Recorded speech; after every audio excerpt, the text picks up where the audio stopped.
चलो भैया हेडिंग डाल लीजिएगा, negative half cycle. Negative half cycle में क्या होगा भाई? तो निगेटिव हाफ साइकिल में ये हमारा क्या है, इसके ऊपर कौन सी साइकिल देंगे? जो ये ट्रांसफार्मर है, इस ट्रांसफार्मर के ऊपर हम निगेटिव साइकिल देंगे। तो जब निगेटिव साइकिल देंगे तो पहला सिरा कहां जाएगा आपका? माइनस में। दूसरा सिरा कहां जाएगा आपका? तो दूसरा सिरा जाएगा आपका प्लस में। तो ये प्लस से जुड़ा, तो ये यहां से S1 जो होगा ये माइनस से जुड़ेगा और S2 किससे जुड़ेगा? प्लस से। तो जब S1 माइनस से और S2 प्लस से जुड़ेगा तो ये कौन सी biasing? Reverse biasing. Reverse biasing में धारा का प्रवाह नहीं होगा। तो लिखिएगा इसमें, जब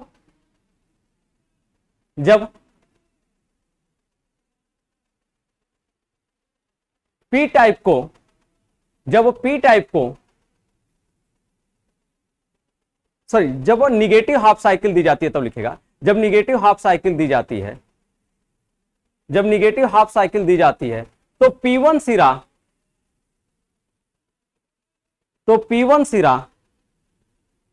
प्लस से, तो P1 सिरा प्लस से, सॉरी P1 सिरा यहां माइनस से जुड़ रहा है ना, P1 सिरा यहां किससे जुड़ रहा है? माइनस से। तो लिखेगा P1 सिरा माइनस से तथा P2 सिरा प्लस से, P1 सिरा माइनस से तथा P2 सिरा प्लस से संयोजित होता है, जिससे S1 सिरा माइनस से व S2 सिरा, जिससे S1 सिरा माइनस से व S2 सिरा प्लस से संयोजित होता है, जिससे S1 सिरा माइनस से व S2 सिरा प्लस से संयोजित होता है। S1 सिरा माइनस से व S2 सिरा प्लस से संयोजित होता है, जिससे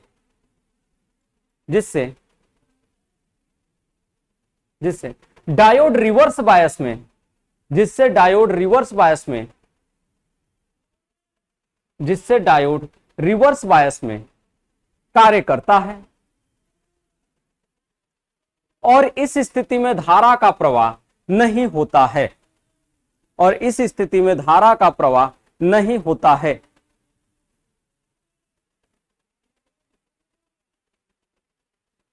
और इस स्थिति में धारा का प्रवाह नहीं होता है।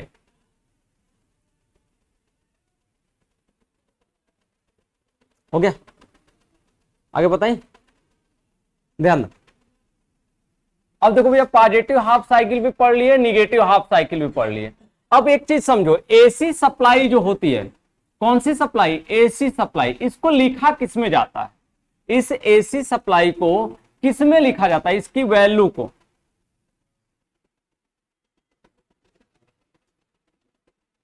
जैसे देखो ये एसी सप्लाई हमारी इसी तरह से जा रही है, ये क्या होगा? 0 होगा। ये कितना होगा? यहां पे पाई होगा, और ये क्या होगा?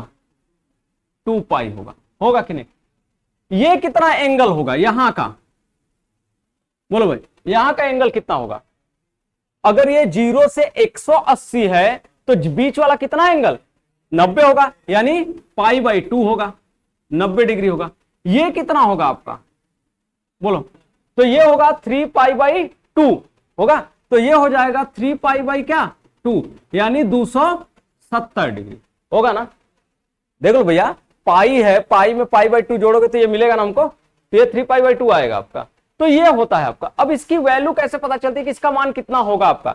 तो इसके लिए फार्मूला होता है V बराबर Vm साइन थीटा या साइन ओमेगा टी, या फिर दूसरा होता है आपका, अगर ईएमएफ के लिए निकालेंगे तो E बराबर होता है Em साइन ओमेगा टी या साइन थीटा, ये होता है।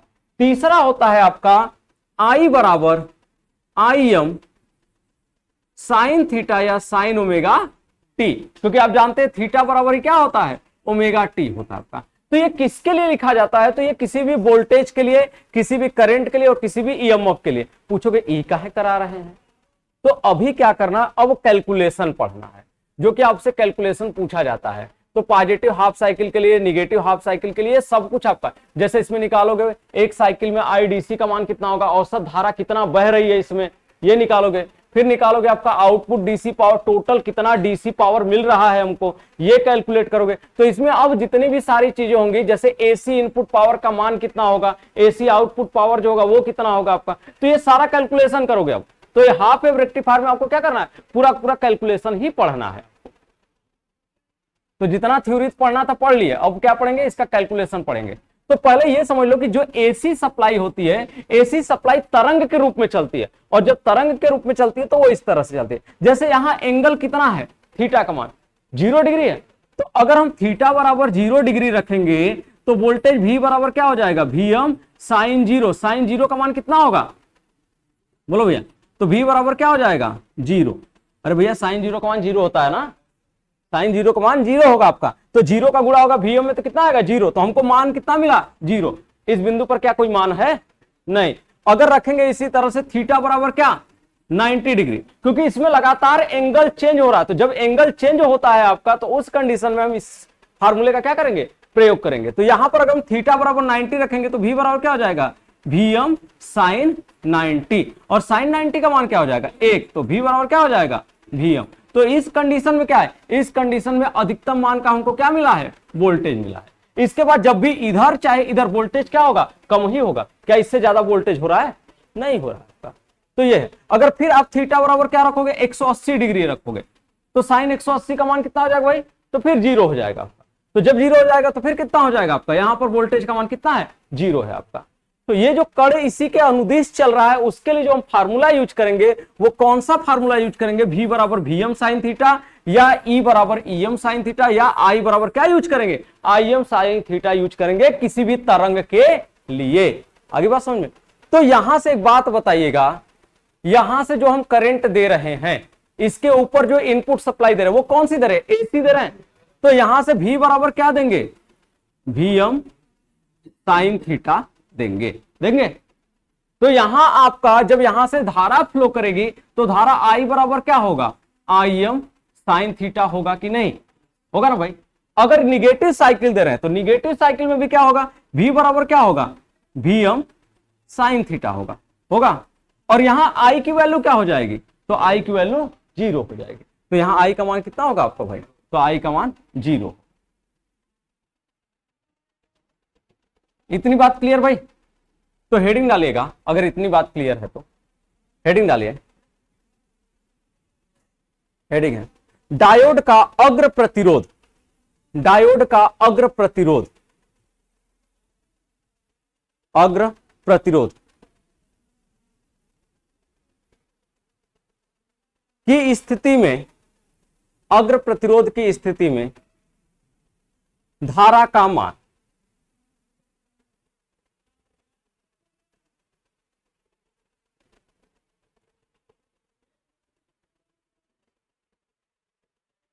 होगा भाई।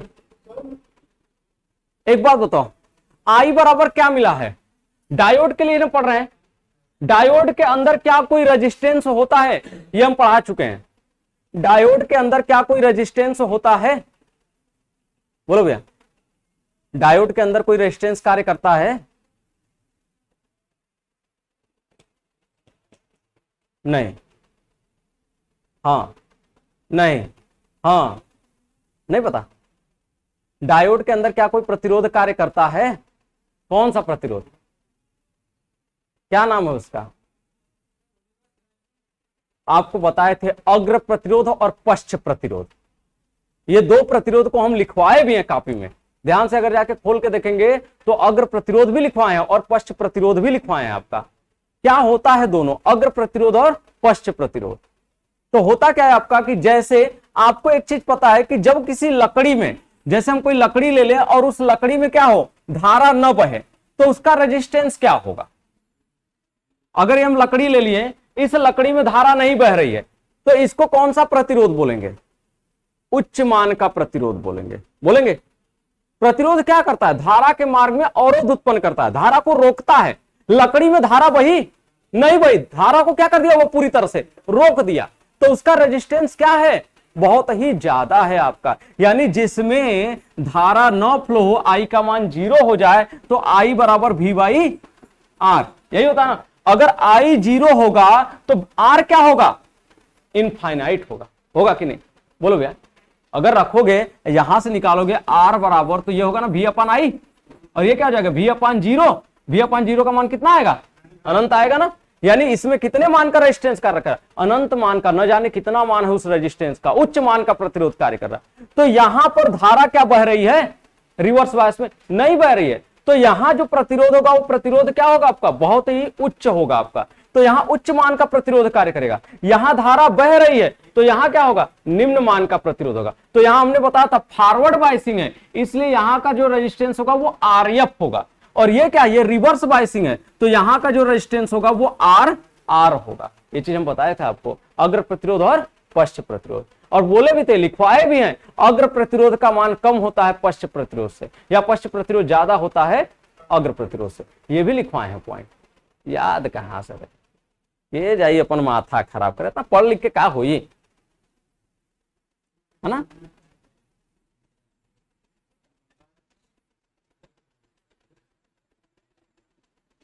चलो भाई, तो ये क्या है भैया, I बराबर Im साइन थीटा है। I बराबर क्या है, I बराबर Im साइन थीटा, यही है ना। तो Im बराबर क्या होगा, Im बराबर I बराबर क्या होगा, V बाई R होगा। और मैक्सिमम कह रहा, मैक्सिमम धारा कह रहा है, तो मैक्सिमम वोल्टेज भी होगा। तो ये क्या हो जाएगा, EM बटा के क्या होगा, I बराबर क्या होता है, तो आपको पता है I बराबर होता है V बाई R, या इसी को कहते हैं E बाई R कहते हैं। तो ये हमने क्या लिया, हमने ले लिया E का मान EM के रूप में। अब ये जो रेजिस्टेंस RF है और जो रेजिस्टेंस RL है, दोनों किस क्रम में जुड़े हैं, श्रेणी क्रम में जुड़े हुए, सीरीज में जुड़े हुए हैं। तो सीरीज में धारा क्या, सॉरी सीरीज में रेजिस्टेंस क्या हो जाता है, R बराबर R1 प्लस R2। तो ये क्या हो जाएगा, ये हो जाएगा RF प्लस क्या RL, होगा कि नहीं, इंटू क्या हो जाएगा, इंटू साइन थीटा। ये मिलेगा आपको वैल्यू, बोलो भैया। तो ये लिख लीजिएगा, धारा I बराबर, धारा I बराबर Im साइन थीटा, Im बराबर EM अपान, सॉरी एक मिनट यहां गड़बड़ हो गया है। ये तो केवल हम Im की वैल्यू लिखे हैं ना, क्योंकि Im बराबर लिखे हैं ना। तो I बराबर क्या हो जाएगा, I बराबर हो जाएगा EM अपान RF plus RL into sine theta. अरे इंटू में रहेगा, बटा में कहां से चला जाएगा, ये होगा आपका पूरा टोटल, इसको लिख लीजिएगा ये पूरा। ये चूंकि Im का मान है, मैक्सिमम धारा का मान है केवल ये, तो मैक्सिमम धारा बराबर होगा मैक्सिमम वोल्टेज बटा के रेजिस्टेंस। हाँ छाप लीजिए, हाँ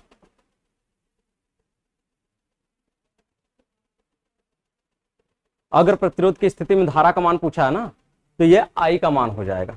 अब पश्च प्रतिरोध की स्थिति में धारा का मान कहेगा, पश्च प्रतिरोध की स्थिति में धारा का मान, तब I बराबर 0 भैया, कहो ना I बराबर 0।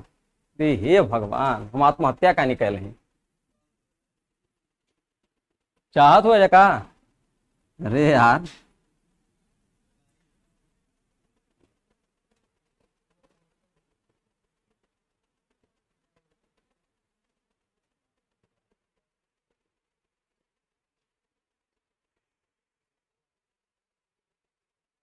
आगे बताइए, ए भैया आगे बोले, ठीक। तो लिखेगा पश्च प्रतिरोध की स्थिति में, पश्च प्रतिरोध की स्थिति में धारा का मान, पश्च प्रतिरोध की स्थिति में धारा का मान, तो क्या लिखेंगे, I बराबर 0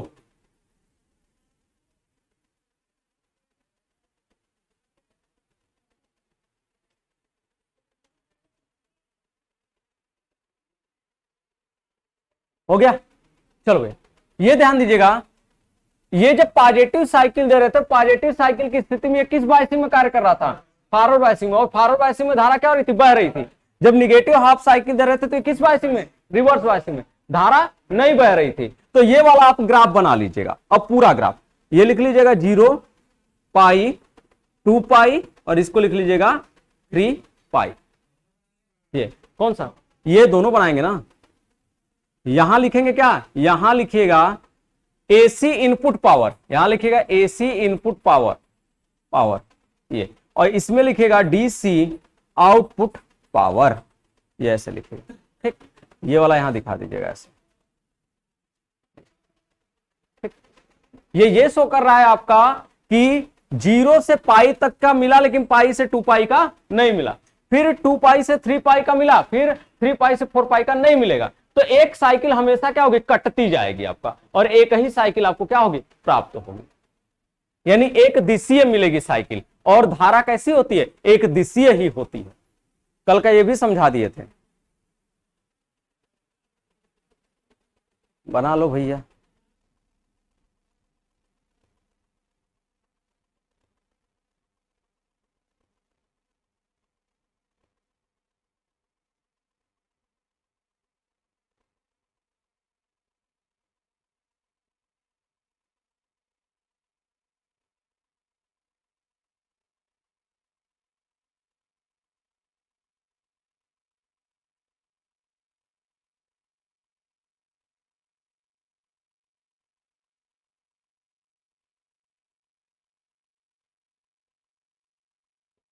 ओके भाई,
हो गया, आगे बताएं।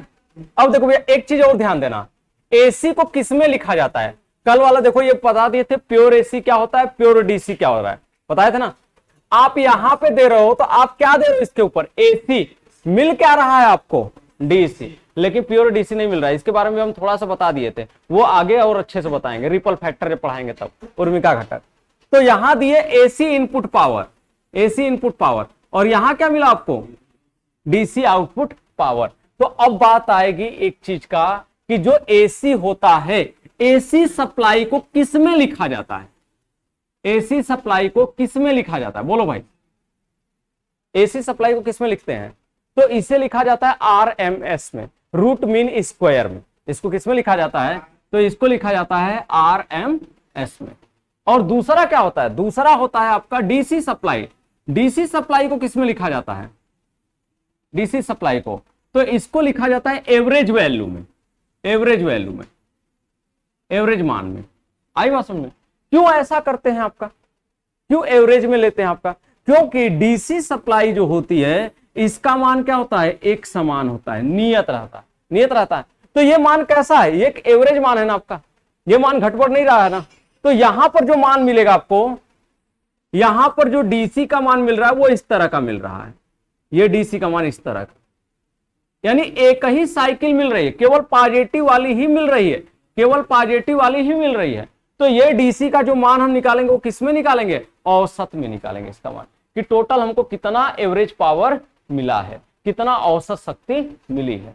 तो हेडिंग डालिएगा, पहली हेडिंग है निर्गत धारा का औसत मान, output DC power, output DC power.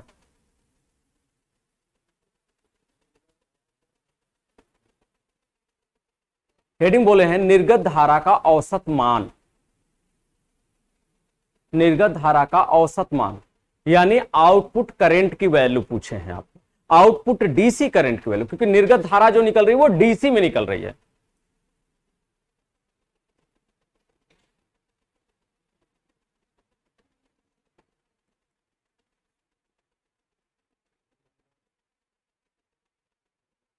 चलो भाई,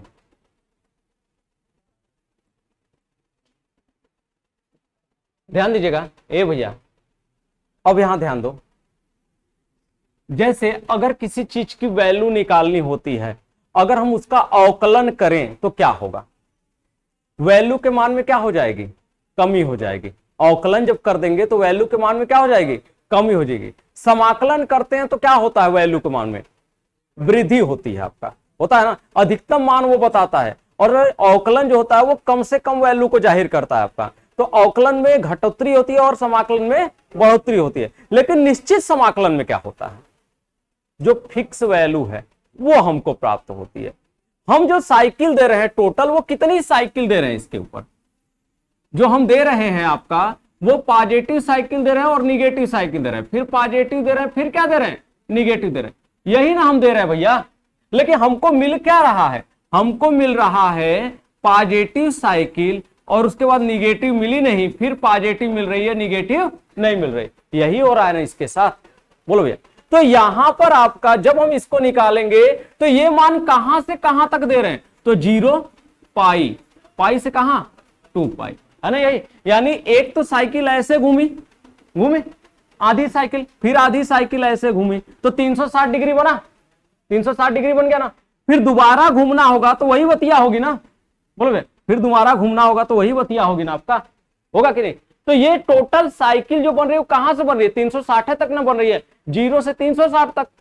तो ये साइकिल जो बन रही है 0 से कहां तक बन रही है, 2 पाई तक ही बन रही है। क्योंकि 0 से पाई तक तो मिल रहा है, लेकिन पाई से 2 पाई नहीं मिल रहा है। फिर 2 पाई से 3 पाई मिल रहा है, लेकिन 3 पाई से 4 पाई नहीं मिल रहा है। तो ये हमारा कैलकुलेशन जो होगा वो कहां से कहां तक के लिए होगा, तो 0 से 2 पाई तक के लिए होगा। आ गई बात समझ में, क्यों, क्योंकि 0 से 2 पाई क्यों लेंगे, बोलो भाई। ये बात समझ में आ गई, 0 से 2 पाई क्यों लगे, क्योंकि 0 से 2 पाई निश्चित है, फिक्स है। ये अगर चक्कर लगाएगा, एक साइकिल लगाएगा तो एक साइकिल पूरा करेगा तो इसको 0 से 2 पाई तक का ही एंगल मिलेगा आपका, यानी 360 डिग्री ही बनाएगा। ये उसका मान फिक्स है। तो अगर फिक्स है कोई मान तो उसके लिए कौन सा समाकलन करेंगे, आप निश्चित समाकलन करेंगे। और निश्चित समाकलन में क्या करेंगे, जितना हम टेस्ट टू लेंगे उतना ही टेस्ट टू क्या करेंगे, हम यूज करेंगे। जैसे आई बराबर हमने लिया तो हम कहां तक ले रहे हैं, 2 पाई तक। तो ये कहां से कहां तक हो जाएगा, समाकलन 0 to 2 पाई। यही होता है ना 1/t 0 से t तक, यही होता है ना, बोलो भाई। तो ये क्या हो गया, 1/t समाकलन 0 से t तक। और ये किसका समाकलन करेंगे, तो हम i d थीटा का करेंगे। हम अभी i का मान निकलवाए हैं, i का मान कितना निकाले थे हम लोग, im sin थीटा निकाले थे। लेकिन यहां पर 2 साइकिल है, एक है पॉजिटिव साइकिल, एक है positive cycle and negative cycle. 2 cycle है। पॉजिटिव साइकिल कहां से कहां तक है, बोलो भैया। तो ये पॉजिटिव साइकिल जो है 1/2 पाई और 0 से पाई, यहीं तक ना पॉजिटिव साइकिल है। और ये क्या है, इसका मान जो है वो आई पॉजिटिव का डी थीटा, यही है। और इसमें क्या हो जाएगा प्लस, ये कहां से कहां तक है आपका, निगेटिव वाली। तो निगेटिव वाली है पाई से कहां तक, पाई से कहां तक है आपका, तो ये निगेटिव साइकिल है पाई से 2 पाई तक। तो ये आई क्या हो जाएगा, निगेटिव का डी थीटा, ये होगा ना। अब इस कंडीशन में क्या हो जाएगा, तो आई बराबर हो जाएगा 1/2 पाई, और ये क्या है, ये है आई। तो आई का क्या होता है भाई, तो आई का होता है आई एम साइन थीटा, यही होगा। और आई एम साइन थीटा का क्या हो जाएगा, डी थीटा। और कहां से कहां तक, 0 से पाई तक, यही है ना। पॉजिटिव में ही ना हमको ये चीज मिला है, ये वाली जो वैल्यू मिली है, ये वाली आई बराबर आई एम साइन थीटा ही ना मिली है। और ये किस केस में मिली है, केवल पॉजिटिव के केस में ही ना मिली है। निगेटिव के केस में क्या हमको धारा मिली है, नहीं। तो हमारा यहां जो वैल्यू होगा, यहां निगेटिव के केस में क्या लिखेंगे, प्लस पाई से 2 पाई तक के लिए ये वैल्यू हम क्या लिखेंगे, 0 का डी थीटा। इतना बात सबका क्लियर, बोलो भैया। किसमें, हाँ हो ही, हम भुलाए के लिए ला, खुश हो जा।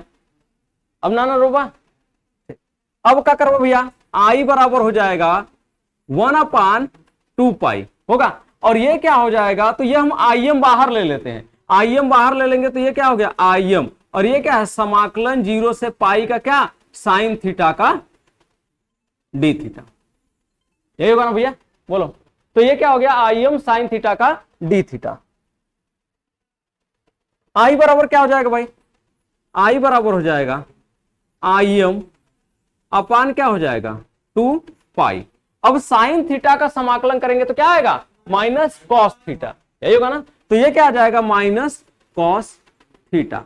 और माइनस कॉस थीटा का कहां से कहां तक, तो 0 से पाई तक, यही होगा।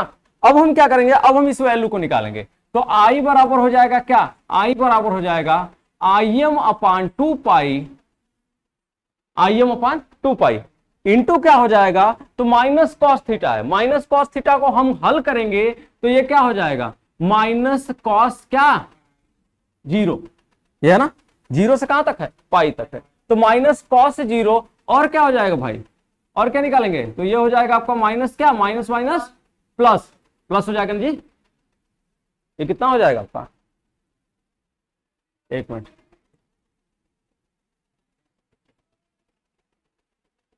इसका मान हल करिएगा। माइनस कॉस थीटा है तो ये हो जाएगा माइनस कॉस 0 डिग्री, और ये क्या हो जाएगा, माइनस होता है, अगर हम इसको लेंगे तो फिर माइनस माइनस क्या हो जाएगा, प्लस है ना होगा, तो प्लस क्या हो जाएगा कॉस पाई, यही होगा ना, बोलो भैया, यही होगा ना। आएगा कितना मान निकल के, इसको हल करिए। आई बराबर क्या होगा, आई बराबर आई एम अपान क्या हो जाएगा 2 पाई, यही होगा।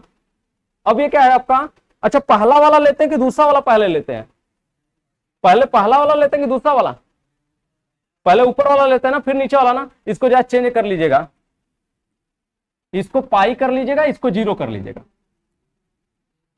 इसको पाई कर लीजिएगा और इसको क्या कर लीजिएगा, 0 कर लीजिएगा, ठीक। क्योंकि पहला वाला लेते हैं फिर उसके बाद दूसरा पद लेते हैं और बीच में माइनस का चिन्ह होता है, तो माइनस माइनस प्लस हो गया है। तो ये माइनस कॉस पाई का मान कितना आएगा भैया, माइनस कॉस पाई का मान कितना, एक माइनस एक होगा ना, माइनस एक होगा ना कॉस पाई का मान, देख लीजिए आपका ये का, ये 180 जी, 90 90 से फिर जाएंगे 180, तो दूसरे वाले में क्या है, दूसरे वाले में नहीं पड़ेगा कॉस, और उससे कहां पड़ता है, चौथे वाले में ना पड़ता है। तो एक क्या हो जाएगा, इसका मान माइनस में आएगा ना, और क्या आएगा, एक आएगा, तो -1 आएगा, तो -1। अब प्लस क्या हो जाएगा, कॉस 0 का मान 1, तो कितना आ जाएगा, तो आई बराबर आई डी सी बराबर नहीं क्या हो जाएगा, I am upon 2 pi into क्या हो जाएगा 2, तो आई डी सी बराबर क्या आ जाएगा, आई एम बाई पाई, अरे आई एम बाई पाई ना आएगा जी। तो ये क्या निकल के आ गया, ये आईडीसी का मान निकल के आ गया, किसके लिए, इस पूरी साइकिल के लिए, ये पूरी साइकिल के लिए आईडीसी का मान आएगा, आएगा ना। तो इसको हल कर लीजिए। हाँ हाँ फिगर बना लिया है, एक फिगर है, हाँ दोनों फिगर बना ला, कोनो दिक्कत ना, मिटा देते। कैलकुलेशन आता है आपको करने के लिए एग्जाम में, तो इसलिए ये आपको हाफ वेव में भी करना है, फुल वेव में भी करना है, ब्रिज में नहीं करना है, ब्रिज में कैलकुलेशन नहीं पढ़ना है, बस हाफ में पढ़ना है, फुल में पढ़ना है। ए पंखा बंद कर।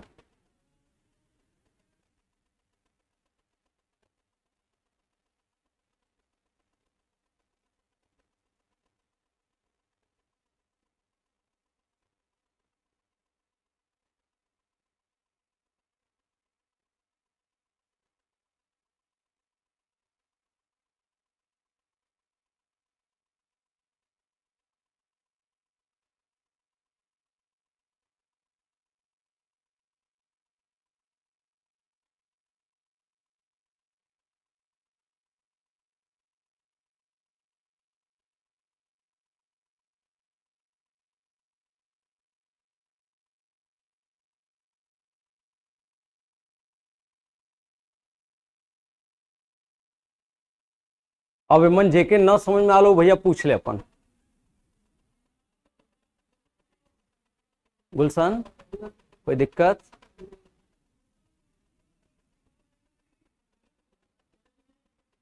इधर किसी कोई दिक्कत भाई, नहीं सही है, कोनो तकलीफ ना, आगे ए भैया कोनो तकलीफ बा, नहीं ना, अरे ना महाराज हम पूछा थे।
हाँ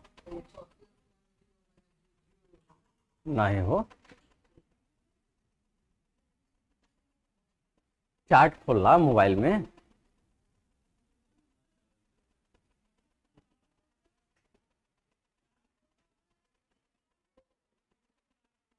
अब यह लोग बनैले हो जाए, ये लोगन करना चली, और ये लोगन का देन है ना, इलेक्ट्रॉनिक्स वालन का देन है ना मोबाइल बनावे में।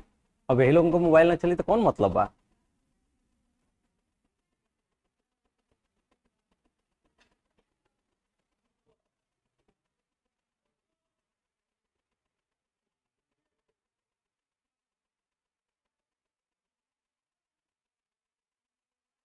टेंजेंट एंगल वैल्यू डाल दीजिए। कौन सा? हाँ ये एम्पियर लिखे भाई, आंसर नहीं है, ये एम्पियर है, क्योंकि धारा निकालेंगे आईडीसी तो उसका मात्रक तो लिखेंगे ना एम्पियर, तो वो एम्पियर भैया, एएमपी शॉर्ट फॉर्म में लिखते हैं। ठीक है, हमारे यम छिप गल है, साइलेंट हो गला।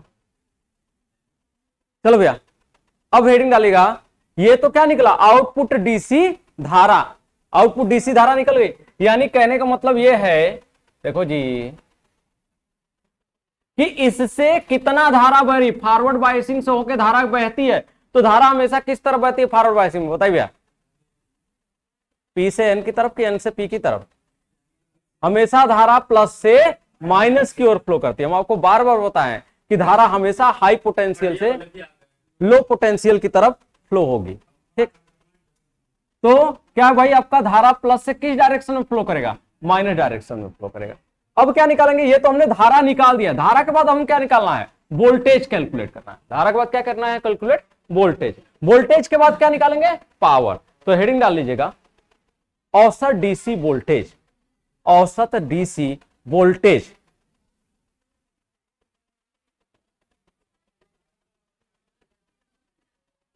अच्छा, डीसी वोल्टेज कहां मिलेगा, डीसी वोल्टेज हमको यही मिलेगा ना, VDC, VDC यही मिलेगा ना। हमारा यहां से क्या आएगा, यहां से धारा आएगी, धारा इसमें जाएगी IDC, IDC धारा जाएगी कहां जाएगी, लोड RL में जाएगी। तो IDC इंटू RL करेंगे तो हमको क्या मिलेगा, VDC। V बराबर क्या होता है, V बराबर होता है I इंटू R, यही होता है ना। तो यहां जो वोल्टेज है, ये वोल्टेज इसको जब सप्लाई दे रहा है आपका, लोड को सप्लाई दे रहा है आपका, तो इस लोड में धारा क्या जा रही है, IDC। तो ये VDC बराबर क्या हो जाएगा, VDC बराबर IDC। और किसको धारा दे रहा है आपका, तो धारा दे रहा है लोड को, तो यहां क्या हो जाएगा, इंटू RL। तो VDC बराबर क्या होगा, IDC इंटू RL। तो हम क्या लिखेंगे यहां पे, जो अगला निकालना है हमको, अगला क्या निकालना है, औसत डीसी धारा, सॉरी औसत DC voltage, average DC voltage, ये हमको निकालना है। तो ये हो जाएगा VDC बराबर IDC इंटू क्या हो जाएगा, RL। IDC का मान निकाल ही चुके हैं, IDC का मान कितना आया भाई, तो ये आया है IM बाई पाई। तो VDC बराबर क्या हो जाएगा, VDC बराबर हो जाएगा IM बाई क्या, पाई, इंटू क्या हो जाएगा, RL, ये होगा। अब अगर I को केस को चेंज करते हैं, IM को चेंज करेंगे तो IM बराबर क्या हो जाएगा भाई, IM को चेंज करेंगे तो IM का मान कितना आया था, अभी पिछले वाले में निकाले हैं आपका IM का मान, कितना निकाले थे IM का मान, देखो यहां पे निकाले थे ना IM का मान, ये कहां गया, IM बराबर EM अपन RF प्लस RL आया होगा, आया था ना, निकलवाए होंगे, लिखवाए भी होंगे। तो यहां आपका जब IM का मान रखेंगे तो VDC में जब IM बराबर पुट करेंगे, क्योंकि IM बराबर निकलवाए हैं आपको EM बटा के क्या निकलवाए हैं, RF प्लस क्या निकलवाए हैं, RL निकलवाए, ये चीज निकलवाए होंगे आपका। तो ये मान के हम IM की जगह पे रख सकते हैं, बिल्कुल रख सकते हैं। तो ये VDC बराबर क्या हो जाएगा, VDC बराबर हो जाएगा आपका, ये हो जाएगा EM अपान क्या हो जाएगा, RF प्लस क्या हो जाएगा, RL होगा, और कोष्ट के बाहर क्या हो जाएगा, पाई, इंटू क्या हो जाएगा, RL, है ना। RF की वैल्यू RL के कंपैरिजन में क्या होती है, बहुत ही सूक्ष्म होती है, बहुत ही नगण्य होती है। यानी जो RF है, फॉरवर्ड रेजिस्टेंस जो है, ये बहुत ही कम होता है और इसके कंपेरिजन में बहुत ज्यादा होता है कौन, आरएल। तो हम आरएफ को निग्लिजिबल मान के जब छोड़ेंगे, आरएफ को निग्लिजिबल यानी इसका कोई वैल्यूएशन नहीं, ये बहुत ही सूक्ष्म है, ऐसा मान करके छोड़ेंगे। जैसे अगर मान लीजिए आरएल का मान 10 ओम है और इसका मान हो 0. आरएफ का मान 0.005 ओम, तो क्या कोई वैल्यू है भाई, नहीं ना। तो ऐसी कंडीशन में इसको बहुत छोड़ दिया जाता है। तो जब छोड़ेंगे तो VDC बराबर क्या होगा, तो VDC बराबर आपका आएगा, VDC बराबर EM बटा के, हम किसको छोड़ रहे हैं, तो हम छोड़ रहे हैं आपका, हम छोड़ रहे हैं आरएफ को, तो EM बटा के क्या हो जाएगा, EM बटा के RL होगा। आरएफ को निग्लिजिबल मान के छोड़ देंगे, तो जब छोड़ेंगे आपका, तो ये आपका EM बटा के RL इंटू क्या हो जाएगा, पाई, इंटू क्या हो जाएगा, पाई, इंटू क्या हो जाएगा, RL, RL से RL क्या हो जाएगा, कट जाएगा। तो VDC बराबर क्या मिलेगा, तो EM अपान क्या मिलेगा, पाई, या इसी को कह सकते हैं VDC बराबर VM अपान क्या, पाई, क्योंकि दोनों का मान किसमें होगा, वोल्ट में ही होगा। तो इतना क्या आएगा, वोल्ट। कर लो भैया, और इसमें भी जहां ना समझ में आया हो वो पूछ लो, इसमें भी जहां ना समझ में आया हो वो पूछ लो।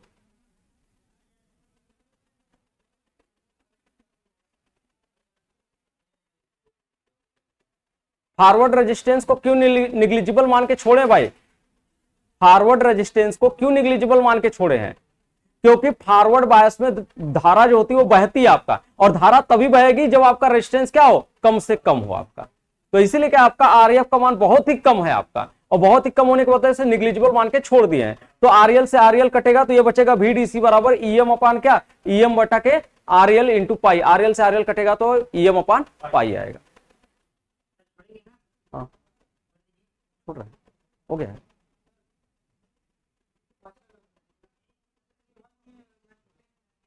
अच्छा ये दिखा रहे हैं, ये अरे तो सबका हो जाने दीजिए, तब आप करिए, हो गया सबका।